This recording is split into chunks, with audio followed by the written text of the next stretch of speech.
Palacio de Gobierno, sino en Cajamarca, pese a que la Fiscalía lo sabe, pidió ingresar a la residencia familiar en Palacio. Desproporcionado, irrazonable, abusivo, dice el allanamiento.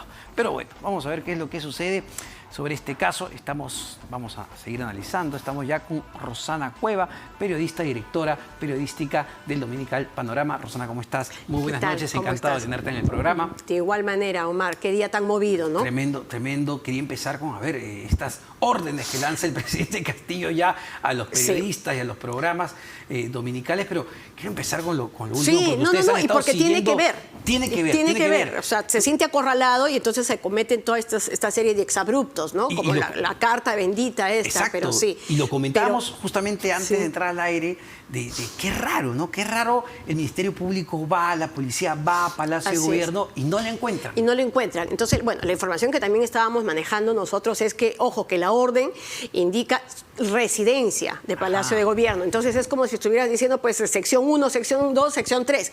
Y residencia tiene, pues, varias conexiones con otras áreas. Tiene conexión con lo que es el presidencia mismo y con la PCM, por citarte algunas otras oficinas, ¿no es cierto? Es decir, no es que la policía puede entrar a la PCM, y ella podría estar en la PCM. Podría estar en la PCM, podría estar en la misma Presidencia de la República, que tiene toda otra zona, ¿no? Casa Militar, o sea, tantas áreas que hay ahí, en la que simplemente pues cruzas lo que podría ser un pasadizo y ya estás en una zona en la que la policía no puede ingresar.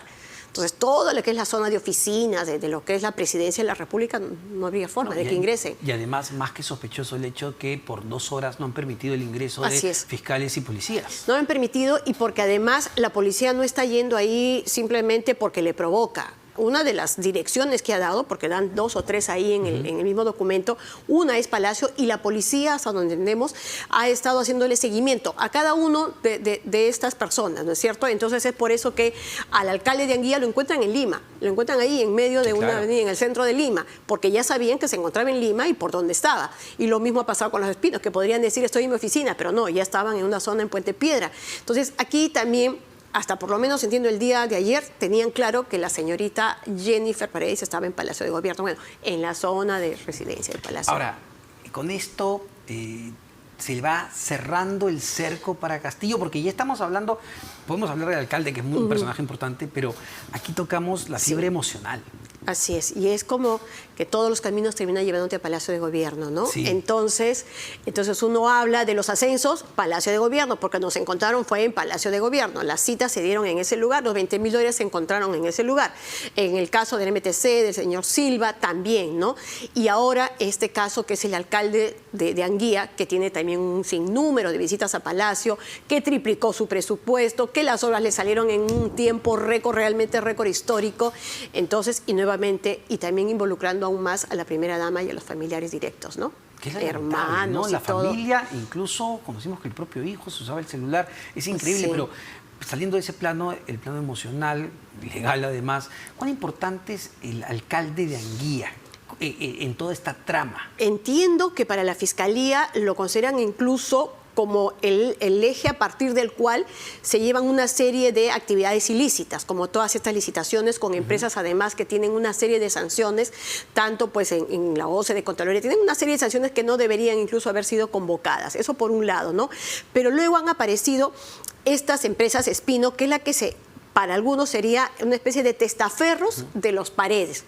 Es por eso que hay todas estas transacciones y entiendo que por ahí es que va la hipótesis de la Fiscalía, ¿no? Una especie de conexión demasiado estrecha entre la familia o las empresas del Grupo Espino con las obras que se han estado realizando. Bueno, y según Bruno Pacheco, pues era el que manejaba la plata, ¿no? Era el que manejaba la plata, así es, lo indican como el cajero, ¿no es cierto? El cajero del presidente Castillo, es decir, hay que seguir la ruta del dinero. Así es.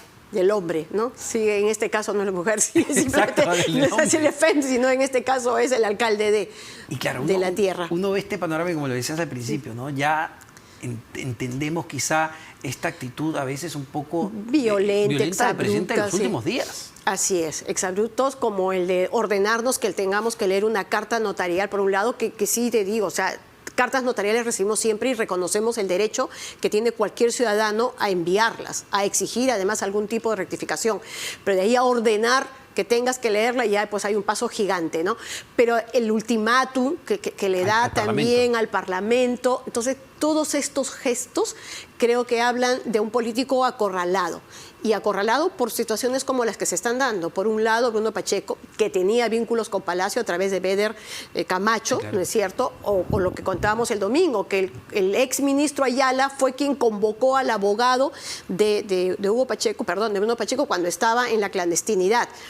Y ahora el caso de esta señorita, que es la cuñada, pero sí creo que más que todo es una hija para Pedro Castillo. Claro. Entonces, el que estén buscando a tu hija en la residencia es un golpe bastante fuerte. Ahora, pero el presidente no entiende o no quiere entender el hecho de que ustedes no se han inventado nada. Ustedes están citando como fuente periodística, como hacemos todos los periodistas, a Bruno Pacheco, que es el que está declarando todo esto. Debería denunciar a Bruno Pacheco. Debería denunciar o en todo caso iniciar un proceso de difamación contra él o de calumnia. Pero no, en este caso, tú sabes que lo más fácil siempre es matar al mensajero. Y en este caso nos tocó a nosotros, pero en verdad lo que él quisiera es silenciar a toda la prensa, lo que él quiere es silencio absoluto en torno a todas estas investigaciones, incluso la de hoy. Pero es bien interesante porque él tiene esta sobrereacción con este reportaje muy interesante, donde finalmente se señala a una persona como Bruno Pacheco decir, sí, yo le entregué 30.000 soles a Pedro Castillo. Así es. Y además incriminándose, ¿no? Porque se autoincriminan, no es como para decir solamente lo vi.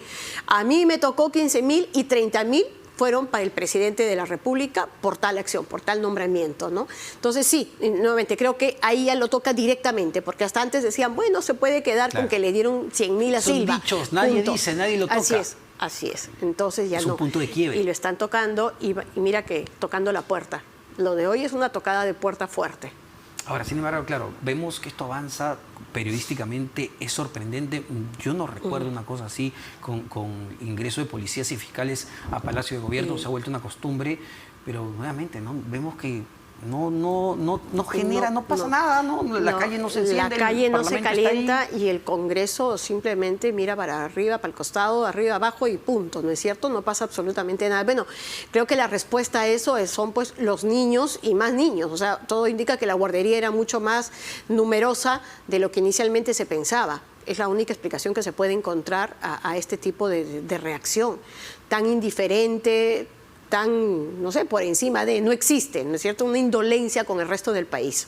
Y la actitud de Pedro Castillo, además de, digamos, esta beligerancia a los medios, los políticos, cuando vemos lo que ha hecho en el gabinete, es decir, pasar a Heiner Alvarado, que está ya como parte de esta investigación, al MTC, es increíble. O sea, uno dice... No es una provocación. Exacto, es no una entendió provocación, nada. no en absoluto, ¿no? Porque además ya Heiner Alvarado, incluso en esta investigación, aparece como parte de la cabeza, ¿no? Que como señalabas tú, además, dado que tiene este tema de inmunidad que lo protege, no aparece, digamos, como para una detención preliminar. Sin embargo, él sigue siendo provocador. O sea, realmente no le importa. Entonces pasa de las carteras que tienen un mayor monto de inversión a la otra, simplemente, ¿no? Que siempre han sido como las más buscaditas precisamente por estos hechos de corrupción. ¿Tú crees que vamos a ver a un Pedro Castillo mucho más beligerante, más agresivo con prensa, oposición? Yo creo que sí, y porque esa es la reacción típica de lo que, insisto, es un político acorralado, un presidente de la República que sabe que cada vez está más cerca el momento de rendir cuentas a la justicia, que ha estado además atacando a la fiscal de la Nación de manera escandalosa, tratando de desarmar el equipo policial, el equipo especial policial, que es el que le ha tocado hoy día las puertas. Además ha sido Jaime Colchado el que le ha tocado ir a Palacio de Gobierno. Entonces sí, creo que va a tener una reacción mucho más fuerte. No sabemos cuánto, porque también es al mismo tiempo un presidente débil, ¿no? Y con sin bancada, los que han ido son algunos miembros de la bancada magisterial, pero no una bancada fuerte o sólida al interior del Congreso de la República. Entonces va a ir más por ese lado, creo, ¿no? De los gestos políticos. Es un presidente débil y que además ya perdió todas las formas, ¿no? Es decir, vemos hoy día en esta llegada del Ministerio Público y la Policía, de inmediato sus, digamos, escuderos ministeriales vuelan, van, lo apoyan, se protege a la cuñada. Ya no hay ninguna forma en este momento. No, ya se perdió absolutamente todo pudor, toda vergüenza, desgraciadamente, en ese sentido, ¿no? Y nuevamente, esta señorita creo que va a volver a marcar otro hito respecto a la lista de los prófugos, que además, o sea, como te decía hace algún momento, queda clarísimo que hay un contacto permanente con, en el caso clarísimo de Bruno Pacheco, que lo ha dicho, ¿no? Incluso con quien tenía que coordinar, pero además, no sé cuánto tiempo más puedan estar en esta situación algunos otros funcionarios. Yo sí creo que se puede venir una especie como de ola de más delaciones, ¿no? Porque ya, para algunos podrían decir, esto ya huele a cadáver político. No, ya no hay esa protección. Yo no sé, y es algo así como que lo haces ahora o nunca. Sí, claro. Y yo no sé, lo decía con Catherine Ampuero hace un momento, de las cuatro personas que se tenían que detener, es verdad, Jennifer Paredes es la más sensible, la que le toca más fibras, pero dudo mucho que haya querido o intentado embarrar a Pedro Castillo. Pero los 3 que se han detenido sí son claves y sí tienen mucha información. Sí, son claves, pero además no lo han hecho solos. No habría sido posible nada de eso si no fuera por un decreto supremo que permite que estas obras de su tierra se puedan acoger. Sin la firma de esos decretos en el que está Heiner Alvarado, en el que esté presidente, eso no se habría podido dar. Entonces se otorgan todos los recursos para que sean gastados de esta manera y además con obras que ni siquiera han estado a la altura. O sea, si yo viviera en Anguía, si yo viviera en Chota, estaría realmente disgustada con ellos, porque estás utilizando las necesidades de la región para enriquecerte, porque me has traído unas obras de verdad de quinta y con empresas contratistas que ni siquiera tienen la experiencia. O sea, a todas luces lo que estás haciendo simplemente es utilizar esa necesidad para enriquecerte. Ahora, y yendo a otro tema, que es importante, que más va al principio de este gobierno, en las primeras reuniones que tenía en Zarratea. Me parece importante porque ustedes en Panorama fueron, digamos, los primeros en tocarlo, y me refiero a la famosa ya foto de esta persona sindicado por ser la cabeza de una organización dedicada... Fritz Moreno, que acusado de robar autos de alta gama. ¿Quién es? ¿Cómo así se reunía con además Castillo? Es un personaje, digamos, que no era nuevo en las crónicas policiales. O sea, ya antes había tenido algunos otros problemas. Lo último, en el momento en el que nosotros presentamos esa foto, había sido un tema además de violencia, que fue y le golpeó de una manera brutal a una persona porque no le gustó cómo quedó el pelo de su esposa, que fue brutal además, ¿no? Y de acuerdo a crónicas periodísticas, en algún momento los indicaban incluso como el hombre detrás de la muerte del hijo del alcalde de San Juan del Lurigancho, ¿no es cierto? Y ahora, después de un seguimiento largo, metido en este tipo de negocio nuevamente ilícito, robando carros, clonando placas, cambiando todo, que podían servir para reventa o podían servir para robos, es increíble. Y que ese señor haya estado en Zarratea reuniéndose, tomándose fotos, y varios de los miembros que, no sé si de su banda, pero en todo caso bastante cercanos a él, ¿no? La familiaridad con la que se dirige a algunos para decirles, ábrame la puerta, ya estoy llegando. Es increíble haberte rodeado de toda esta gente. Claro, y las reuniones y lo poco que sabemos todavía de las famosas reuniones que tenía en el pasaje Zarratea. Mira, lugares todavía quedan muchísimos por explorar. En algún momento se ha sabido de algunas reuniones en la Clínica La Luz, en el tema de Zarratea, y luego también este señor Alejandro Sánchez Sánchez que decía, bueno, sí, en mi casa ha venido pues en distintas oportunidades también el presidente, ¿no? O sea, creo que todavía nos queda mucho por escarbar. Sí, ¿cuánto más podría salir a la luz? Pero es sorprendente, ¿no? Porque esto ha ocurrido en un año. En un año de gobierno, y estamos ya hablando de un presidente con 5, probablemente 6 investigaciones en el Ministerio Público, 4 de ellas por ser la cabeza de una organización criminal en un año. Es decir, ¿cuál ha sido el objetivo apenas ingresaron? Sí.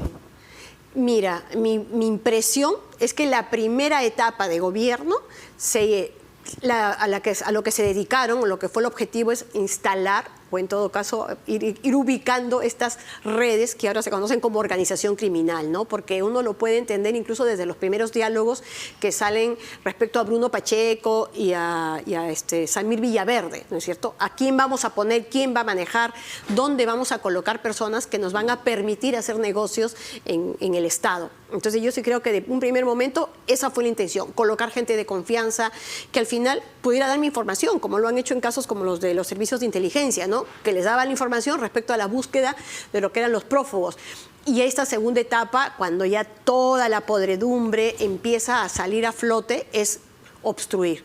Yo sí creo que ahorita el objetivo más importante es obstrucción de la justicia y por otro lado este enfrentamiento con la prensa, que ha estado haciendo una labor, por supuesto, desde varios frentes importante, la Fiscalía y nuevamente el equipo especial de la policía. Ahora, es verdad también, y tú lo sabes, lo sabemos, que la corrupción no empieza con Pedro Castillo. Tenemos pues una historia de la corrupción y Por presidentes supuesto. que sabemos cómo han terminado.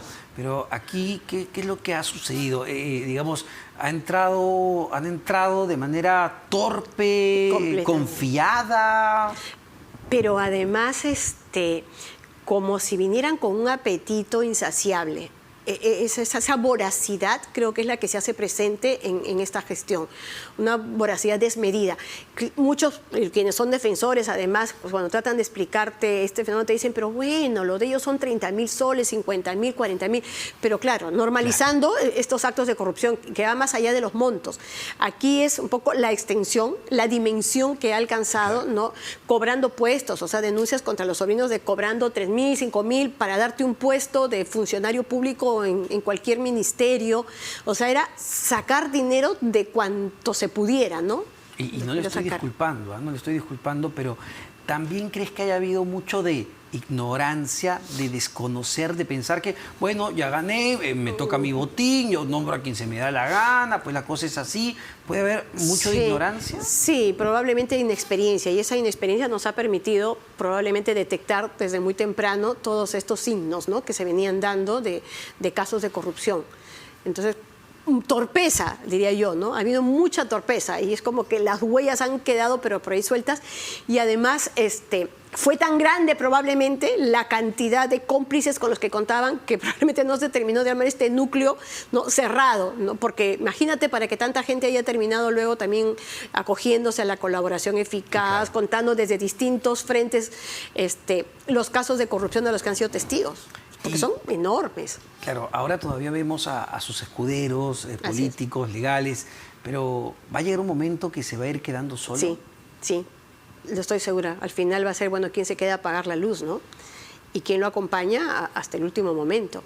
Entonces yo sí creo que en este momento cualquiera de nosotros que estaría en sus zapatos estaría pensando cómo salgo ya de esto. O sea, todas las alternativas probablemente sean válidas en este momento para Pedro Castillo.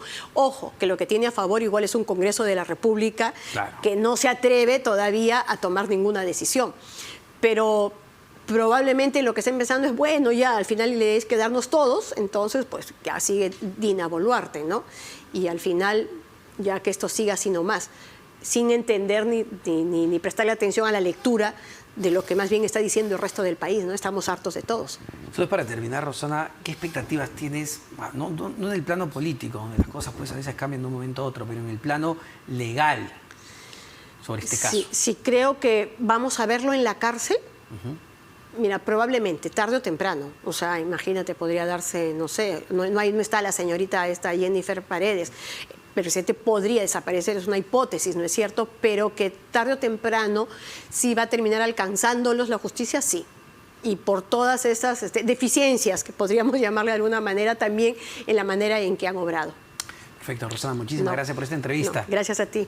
Rosana Cueva, directora periodística del dominical Panorama. Son las 10:09 de la noche. Vamos a ir a una breve pausa. Ustedes preguntarán por qué nos hemos extendido. Bueno, el presidente de la República, Pedro Castillo, en minutos, entendemos, va a dar un mensaje a la nación. Ha anunciado que lo dará a las 10:15 de la noche. Así que esperaremos. Entendemos que evidentemente tiene que ver pues con esta diligencia del Ministerio Público y la policía. ¿Qué dirá el presidente de la República en una coyuntura tan complicada como esta? Lo sabremos.